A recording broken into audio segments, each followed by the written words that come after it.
Have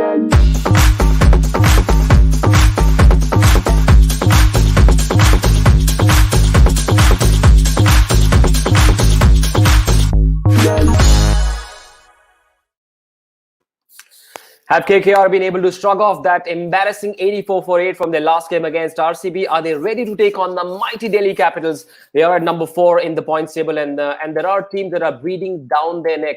How are they going to respond? The KKR, who are looking for their 6th win. It's a very delicate juncture. It's match number 42 in Abu Dhabi, where Delhi haven't won a single game this season. This is their first day game in Abu Dhabi. We'll see how much that impacts their performance, and they're aiming for a top 2 finish, which will give them that playoff cushion of that extra game. What's in store for us? So we'll find out from Sanjay Manjrekar, who joins us on Whirlpool Presents ESPN Cricket 4 T20 Timeout powered by Dell. Sanjay, there is something common between you and KKR supporters. Both are having uneasy, sleepless nights. You came to know about my sleepless night, is it? I keep a track of all our experts. It's amazing what happens as you start aging. You sort of, some nights you just don't get sleep early enough. It happened to me that the whole night I didn't sleep, and I finally found some sleep at 6 a.m. in the morning. So I guess this is just IPL stress, odd hours. Right, but Delhi, on the other hand, cannot afford to take the foot off the pedal, isn't it? Because we all know the premium of finishing at number 1 or 2. Yeah, and Delhi look pretty okay. It's not a case of a team being in the top 2 and not looking like a team that deserves to be in the top 2. It deserves to be in the top 2. More issues with KKR, who are in the top 4, but they've got 2 teams that are below them, but who have the winning momentum with them. So KKR will have to, put in more convincing performances. If a couple of the players get fit, Sunil Narine and Andre Russell come back into the playing 11, they start looking a lot stronger. But it's a team that's in the final 4, but we'll know deep down that they were pretty fortunate on a few occasions to get there. Right, let's take a look at the lineups. KKR first. Delhi, meanwhile, have won the toss and they've chosen to bowl first. They prefer to chase, and chasing seems to be working in the last few games for teams winning the toss. And we'll see if that works out for the Delhi Capitals. Maybe it's the color of the pitch that encouraged Shreyas Iyer to back his bowlers to make the best use of this lineup. But if you look at the KKR 11, 2 changes. Narine is back, and so is Nagarkoti, but Kuldeep Yadav missing out, and Banton had to go out since Narine is available. How do you look at these 2 changes? Maybe pitch dictated, because when Sunil Narine is back, they've got 2 spinners. Varun is pretty reliable now. He's a consistent, dependable bowler for KKR. So they've got 2 of a similar kind, and Kuldeep Yadav would have been a third of the similar kind of wrist spin, finger spin, whatever you call it. So they've gotten a little more variety in the seam department. So I'm guessing it's a pitch that's not an obvious turner. Otherwise, they would have loved to have all 3 of them playing. So that's the only thing that I can maybe decipher from the playing 11. Great news is that Sunil Narine is back. I was just getting this impression that they were trying to keep him for the final stages if they get there. It's so important now for KKR to win every game. And nice news on Sunil Narine that it was only a niggle in the last game that prevented him from playing that one. That seems like he's conquered that, and that should really bolster their bowling. Yes, there is also talk of how Sunil Narine might bowl with a slightly changed action. He tried something new at the CPL as well. Would you look into these things a bit much? Is that phase where there was a question mark on his action? Would that have played on his mind, and would he have been forced to say, maybe I should try another action, play it safe? See, this is a guy who has gone through these kind of issues in the past as well. He knows, what is the boundary, the line that he doesn't need to cross. Maybe in that game where he was called, that game got very tight. Could have been that game against Kings 11 Punjab where he bowled the final 2 overs. Now, the interesting thing is that there is a committee of the IPL that decides on bowling actions. And from the report that I read, they were satisfied with his bowling action that they saw. I'm very curious to know which bowling action they saw, whether they got him to bowl somewhere in the nets, or they were sent videos of his bowling action, or they saw his bowling action in the actual game. If that's the case, if Sunil Narine is told that we watched your footage from the game, and especially that game against Kings 11 Punjab, then I think he'll be pretty confident, because then he'll think, my sort of the most intense performance, bowling performance, also well within the limits of what is fair bowling action and not fair. So depends on which footage was sanctioned and the BCCI were happy with. Right, we'll come back to specific matchups in this game, but for now, let's take a look at the two changes that the Delhi Capitals have made. Prithvi Shaw, who's had a lean run of form for the last 5 games, a couple of ducks in those games, has been left out, and in comes Ajinkya Rahane. Where should he bat is something I'm going to ask Sanjay Manjrekar in just a bit, but Andrik Nortje comes back in for Daniel Sams. Clearly now Delhi looking at getting their 11 settled for playoffs, and perhaps Prithvi Shaw was the only bit of concern for them, wasn't it? Well, concern, yes, because he failed in the last 4 matches, but he getting dropped in, it bothers me. For a few reasons, he showed his class in the first few matches of the IPL, and you need a guy like him who goes out there and starts, blazing away from ball number 1. But they've got at least 2 or 3 batsmen now in Ajinkya Rahane, Rishabh Pant, and Shreyas Iyer, who are playing the slightly conservative game. So if Prithvi Shaw gets going, they've been very lucky that Shikhar Dhawan has shown us something that we've never seen before. 2 consecutive hundreds, both at a strike rate of 170. I would have retained Prithvi Shaw. He's the future as well.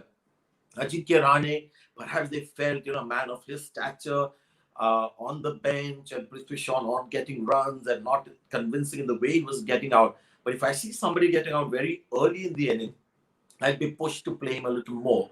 And because he showed the kind of spark that he has as a T20 batsman at the top, I would have persisted with Prithvi Shaw. But that's only me, and I'm here with you. So there's nothing much we can do. Yes, we can only talk. But Andrik Nortje has been the talk of the town. He's got a break of 1 game, and it was expected, right? Daniel Sams did all right in that game he played, but you've got to bring in Andrik Nortje with the kind of performance he's put up this season.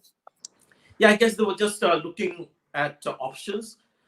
Sams, they saw him in the last game. Andrik Nortje has been a revelation, like Pattinson has been for Mumbai Indians. Chris Morris for RCB, I think, is bowled superbly. The last game that he played, bowled, I think, for overs 44. One of the few times that he's been expensive. Otherwise, this guy has been just absolutely brilliant in the way he's played for Delhi Capitals. And Rabada and Andrik Nortje, just makes them such a formidable seeming pair, very reliable. They keep it simple, especially Andrik Nortje, where he just looks to hit the stumps, keeps it straight, doesn't vary his bowling too much, and has had great success doing that. The first innings, is it a contest between a very brittle, underperforming, underconfident batting order versus a very ferocious, formidable bowling lineup in Delhi? Yeah, when you look at the bowling lineup of Delhi, you're looking at what you've got Rabada, you've got Andrik Nortje, Tushar Deshpande has been interesting, Ashwin has been brilliant, Akshar Patel has been brilliant. So you're looking at a very seasoned, nicely rounded bowling attack, interestingly, without a single mystery or wrist bowler. So yes, that's a pretty good bowling lineup. KKR's problem is not so much about, selections or batting order. It's about guys just delivering. Shubman Gill showed some form. He's tapered off a little bit, and you can see now he's starting to play a little safely, because he wants to score. Nitish Rana hasn't contributed enough. He's got a great number at the top. I don't know whether Sunil Narayan will open or Tripathi will continue to open. He should, I think, Tripathi. And then the swapping of, Owen Morgan, who's been one of their better performance going after Dinesh Karthik in the last game. I think they should settle down on that aspect of Dinesh Karthik, because when he bats at number 6, as we saw in one of the earlier games, that's when he's at his best. So with KKR, it's about existing players, just raising the game a little more and maybe sort out that batting order of 5 and 6. If Andre Russell is available, have him as well play before Dinesh Karthik, but unfortunately he's not playing today. Right. KKR have made a lot of changes in their batting order. At times they have Rahul Tripathi up, then he goes down. Morgan, it's always a bit of a musical chairs kind of game for KKR. Have they made changes because runs didn't come, or have runs not come because they made these changes? It's a bit of a chicken and egg story, isn't it?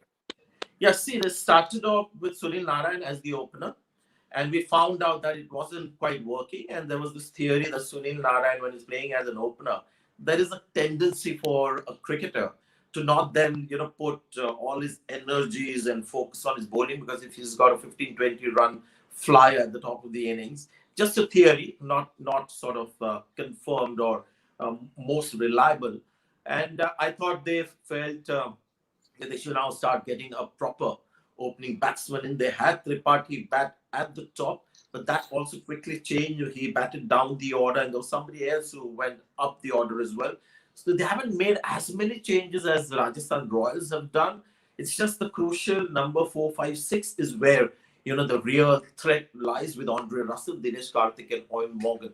That's where I think they've not been able to be sure about who should be sent at what time. And of course, those numbers are often very flexible for most teams. But for KKR, because they have batting concerns, they should, I think, stick to a certain number for Morgan, for Karthik and Russell, no matter the left-hand, right-hand combination. Now, on their bowling, they had 5 bowlers in that last game: Cummins, Kuldeep, Lockie Ferguson, Prasidh Krishna, CV Varun. They've left out Kuldeep. He played 2 games and he's again back on the bench, wondering what he did wrong. Wouldn't it have made more sense to keep him going, because you need someone with experience as they progress or possibly progressed into the playoffs? Difficult to get 3 spinners in if the pitch is not going to be conducive to spin.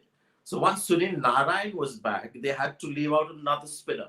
In the last game, they had Varun and Kuldeep Yadav. Sunil Narayan wasn't there. So between Varun and Kuldeep Yadav, you've got to say they've made the right call. Varun has been consistent. He's been getting wickets. He's played almost every match this season. Kuldeep Yadav has been in and out. And they needed perhaps a little more of seam support, considering that Prasidh Krishna has been going for a few runs out. They did some bizarre things in the last game. For example, Lockie Ferguson bowling so late when the opposition, when they were defending only 84 odd runs, to have him bowl after almost 7-8 overs was absolutely ludicrous to me. So there have been some pretty strange decisions made by captains of a couple of teams in the IPL in the last week or so. Right. Let's talk a bit about Ravichandran Ashwin, 2 spinners in the Delhi lineup. They will be bowling in the first innings. This whole combination of Ashwin and Akshar, there's so much variety. Then you have the 3 pace bowlers plus a Marcus Stoinis. Is this the kind of settled combination you will see Delhi using in the playoffs as well? Is this what they should go with? Absolutely. Because Ashwin has been, again, flying under the radar a little bit. That day as well, when Kings XI Punjab, that game when Chris Gayle was looking so dangerous, Ashwin was the man who got him out, bowled on good length. He's been, economical. He's bowling the tough overs, often bowled in the first 6. Akshar Patel has had a sensational, IPL. When we talk about sensational IPL, we generally talk about batsmen who wear the orange cap, or, bowlers who wear the purple cap. But this guy has made the impact contribution. He has more often than not completed his 4 overs, and he's also another guy who bowls in the first 6 overs. So he's had a brilliant IPL season. So you've got 2 spinners high on confidence. You've got Rabada, who is a contemporary, T20 great, and then Nokia to come in. And Tushar Deshpande will flourish in this kind of bowling company. So I think their bowling attack is looking pretty solid. It's a pity Ishan Sharma missed out. Yes, a couple of injuries. Amit Mishra went out as well. But on Ashwin, how would you use him in the power play, or would you say, all right, I'm going to try and use him against Nitish Rana, who's very low on confidence, use him against Morgan, use him like that, or would you say, all right, 2 overs in the power play, regardless of what happens? See, they're likely to open with Tripathi and Gill again. If Sunil Narayan opens, I'm not sure they'll give it to Ashwin. They'll have their 2 fast bowlers going at his throat like they do. But maybe Sunil Narayan just coming back may not be given the dual role of batting at the top and bowling. So I have a feeling they might go with Tripathi and Gill. If that's the case, it's worthwhile trying, Ashwin. But with 2 right-handers, they may not, and have somebody like Akshar bowling a little more. But they've got so many options. They can attack the 2 openers with somebody like a Rabada and Harpreet Nokia. So this is where, you're really blessed as a bowling side. Interestingly, Delhi Capitals are now looking more a strong bowling side. They've got few batting issues, and I'm sure we'll talk about. Right, on Ashwin, we've seen him, manage a lot of flight, and he's bowling with a lot of confidence. We've seen that dip as well. Has he done well enough to impress you to maybe look at the possibility of him playing for India in the T20 setup once again, or has he missed that bus already, and have the selectors moved on to perhaps a younger group of players? See, the last T20 international that India played, what was the spin attack? We'll have to rack our brains to go back to, I think, New Zealand. I made some notes there. And, Chahal is somebody that will get picked very quickly if India is playing in Australia. The next T20 international, Kuldeep Yadav is a great choice. In Australia, where there is bounds, the boundaries are a little longer. But Ashwin has done nothing wrong for the selectors to talk about him, to make a comeback in white ball cricket, because he has put in some important performances, and he'll be challenging, I'm sure, one or two spinners who are a regular fixture now in white ball cricket. As a bowler, I'm sure he'll start challenging Jadeja for the spinners spot in white ball cricket. But the other two, Chahal and Kuldeep, could be first choice. Washington Sundar is one that will conflict straight with Ashwin. If the selectors talk about somebody like Ashwin, they'll be saying who's better, Washington Sundar or Ashwin. And Washington Sundar as well has had a great time for RCB and has the tendency also to play those cameos. So that's where it gets a little tough. But to answer your question, he's certainly done enough in the last two seasons to start being taken as an option for T20 cricket for India at the international level. For Delhi Capitals, Akshar Patel has just quietly performed very well. He's also finished one game in Sharjah with the bat. We remember that game, I think it was against the Chennai Super Kings. How have you looked at his performance? He's played a very key role, allowed Ashwin to bowl with a lot of freedom as well, and so have the other bowlers, of course.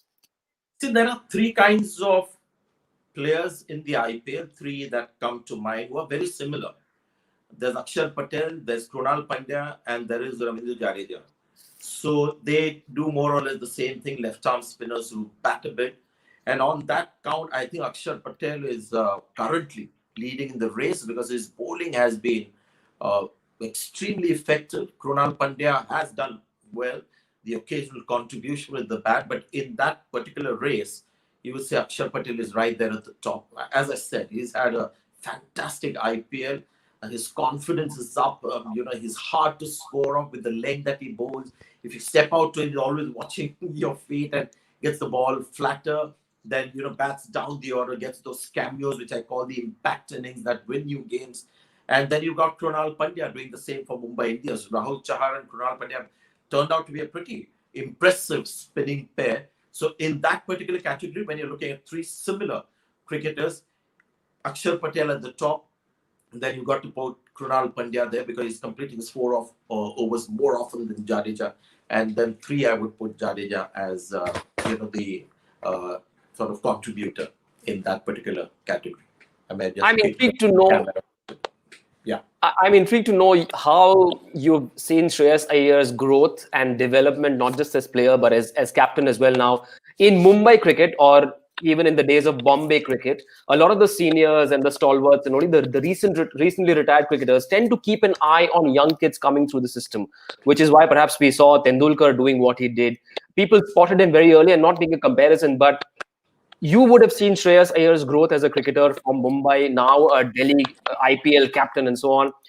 And on Twitter, we tend to perhaps indulge in a bit of exaggeration. The Aam Janta does for sure. And a lot of people are saying Shreyas Iyer, next India captain. Is that an exaggeration, or is there a lot of merit to that pop up in our heads? See, I've seen this happen a lot.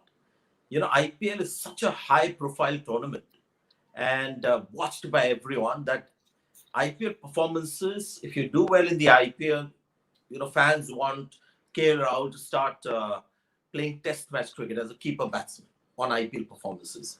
So I think we've got to be very careful, and the selectors are. If you look at the selectors over the years, they sit down very quietly after an IPL and they go back to international performances and then pick players accordingly. So when you pick the Indian team, the Australia series, the test match team, you'll have to start thinking of Pujara, who we don't talk about during the IPL. Hanuma Vihari is somebody that we'll talk about. Shreyas Iyer will be a number 4 or 5 in 50 overs cricket and maybe T20 as well. Captaincy, too early, far too early, because he now has to first establish himself as this reliable middle order white ball batsman in 50 overs and T20 cricket. After that, then you start, thinking about leadership. Let's not forget, Shreyas Iyer was given the job very young, and there's Ricky Ponting who's sort of always right behind him with the crucial calls. And I think as we get into the playoff stage, big stage, we'll know how he does under pressure as well. But for a young man, who wasn't an Indian star when he got the captaincy and when Gambhir gave it up, I thought he did really well. He's handled it superbly. Do you look at purely the number of wins, or are there intangibles that you look at in a captain? Have you spotted things about him, his leadership style, the way he goes about his business, how he sounds in a post-match presentation, his body language on the field? Have you looked at those intangibles as well? And if yes, what do you make of those things? See, the first season when he got the captaincy, there was clear, uh, indication. You saw it from afar as well, that when things got out of hand, he wasn't able to control it. He didn't have the sort of stature or the confidence to call out a particular bowler who may have been senior and get him to do something different. And there was a lot of in between kind of decisions happening where he was left out of field placement. So I saw a few games that I remember from memory where Shreyas Iyer seemed to have lost control when things got really hot for him. But this season, you can see that he's firmly the leader. Rishabh Pant is always in his ears, and the rest actually, maybe the coaches told them to leave the guy alone, because I think he has a hotline going with Ricky Ponting all the time. So he's looked more the captain. He's looked very assured. It's not easy captaining an IPL team. People who have done it know it, and he's young, and you're not somebody who's had 100 matches experience at the India level. So whatever he's done so far, you've got to really compliment him. But for, Indian leadership and all that, it's just a bit too early. It's what you would call the IPL impact, where everything sort of gets amplified. Yes, it does, and failures do as well. Rishabh Pant has been a bit hot and cold. How do you see him going, and what's going wrong with him? Just be more patient with him. See, Rishabh Pant is a very interesting character, and he's one of my favorite studies. I look at all these people as subjects to study. So when he made that debut for India, he hit the first ball scoring shot was a six or something like that, and then there was an innings that he played of 20 where he left the ball, played like a typical test batsman. Then he got out very early playing a big shot in a test match, and the next match he wasn't able to get off the mark for 21 balls. So I get the feeling that he reacts a lot to what has happened and then tries to correct it, and then sometimes goes the other extreme. So here's Rishabh Pant in one test match, going after the bowling, hitting the big shots very early, and then in the very next test match takes 21 balls to get off the mark. Now look at his strike rate here, 125, average into bad, 190 runs, not too many as well. So the strike rate is a real worry, because if not for strike rate, why would you have Rishabh Pant in your team? He's a keeper, and his great, the reputation that he made for himself was through strike rate. And there are two players that have spotted in that Delhi Capitals team, Shreyas Iyer and Rishabh Pant. Somewhere I think they're thinking about not fading. They're also all vying to get into that Indian team where there's 50 overs, test match, T20. And because IPL is such a big stage, I think somewhere that is coming into play. I just don't like Shreyas Iyer. Every time I look at the batting card and watch him bat, he's got 20 of 20 or 18 of 18. Rishabh Pant is well same. I just wish that somebody talks to Rishabh Pant and tells him that you're the keeper. You're going to play in this team anyway. We're not going to have Alex Carey if you're going to be fit. So think about keeping as your number one profession, just to make him feel easy, and just go after bowling from ball number one like he used to. 18 of 18, and then trying to up the tempo towards the end. I don't think that's his style. That used to be Dhoni's, not his. Yes, goes from one extreme to the other, and that's not the kind of yo-yo test players want to take, right? At least on the field. But on batting lineups, KKR have sprung another surprise. Nitish Rana has come out to open with Shubman Gill. He's got to look at it as an opportunity, isn't it? Yeah, I feel sorry for Tripathi that he's, I think, opened twice now, batted down the order twice. So people who don't have a certain kind of, I don't know, again, I'll use the word profile, gets shunted up and down a bit too much. I think Riyan Parag is getting a pretty raw deal at Rajasthan Royals. Uttappa is very lucky to be getting the kind of opportunity that he does. And you got to feel sorry for people like Tripathi. He had one brilliant innings at the top of the order. And then there was one failure, then he was pushed down. And last match, he went up, failed. So they're just trying various combinations. But it's not such a bad one because of the left-hand, right-hand nature of it. And Tripathi can still be useful down the order. So it's not that, bad a call. So it's fair. But Sunil Narayan clearly not opening, so he's going to be playing as a pure bowler. Right, it's just the name Rahul, right? People with the name Rahul never say no. They do everything the team needs, and Indian cricket has seen that on many occasions. But if you look at what Rahul Tripathi has done, is it unfair on him to be pushed up and down? And I mean, what's he thinking? What's the kind of gear he should be hitting? See, the thing is, unless you make a name for yourself, when you become a star, you get a slightly easier deal.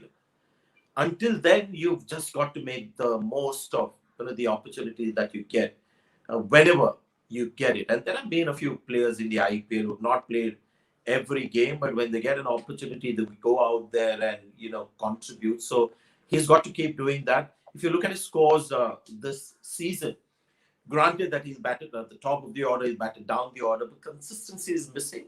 It should not be an excuse for not getting runs virtually every game, or making some kind of a contribution virtually every game. Because if you are a consistent player, then that is when you add real value to the team, and you also compensate for the guys who are out of form. So Tripathi has to take the onus of himself, that if he's been shunted up and down the order, he also has given the team management the chance to do that, because it scored. Like in the last game, he opened the innings but didn't get too many. Tushar Deshpande has opened the bowling for the Delhi Capitals now. In that last game, Chris Gale got stuck into him and he kept bowling pace, he kept bowling short. What would that kind of baptism by fire have done to Tushar Deshpande? Again, another Mumbai player doing reasonably okay for Delhi. How have you looked at Tushar Deshpande and to see Shreyas Iyer giving him the new ball, open the innings in this game? So that is a clue that he might bowl less in the second half of the innings, that they'll have Rabada and Nokke bowling a little more. So they're trying to, make life easier for Tushar Deshpande. Now, you'll be amazed to know that I've never seen Tushar Deshpande before. The problem being a commentator and commentating around the world at the international level is very rarely you get to see what's happening in your own city at the grassroots level. So it was actually in the IPL match that I saw him. And, I admire all these young fast bowlers that come through the ranks. None of them looks like they're intimidated by the opponent. Very few of them look like, they have nerves. Batsmen, I can see, carry a bit of nerve. The fast bowlers, people like Shardul Thakur, last 2-3 years, the way he's been performing. Saini as well. People like Mavi, Nagar Koti, and Tushar, and then Tyagi as well. I just love their attitude, their body language. They don't look like they don't want to be there. Seems like they're enjoying the attention, the spotlight. I guess that's the new generation, Patavia. That's right, sir. New generation that you are also not too far from. You're young enough yourself. But a quick one before we wrap up. What's the score that KKR will be comfortable with, given their bowling lineup and given Delhi's superpower batting force? Minus Rani, that is. Superpower is, I'm not sure the right term, because Shikhar Dhawan gets 100 and the team gets 160. Which is interesting, because I look at the last inning, Shikhar Dhawan got 100 at a strike rate of 160. And there were 4 batsmen in the batting lineup who had strike rates of 60, 90, 100, and something like that. That just is not done. So if somebody's playing well at the other end, there is absolutely no need for the other guy to go quiet. Because if Dhawan gets 100 and the team score is 160, that brilliant 100 that one individual is a god.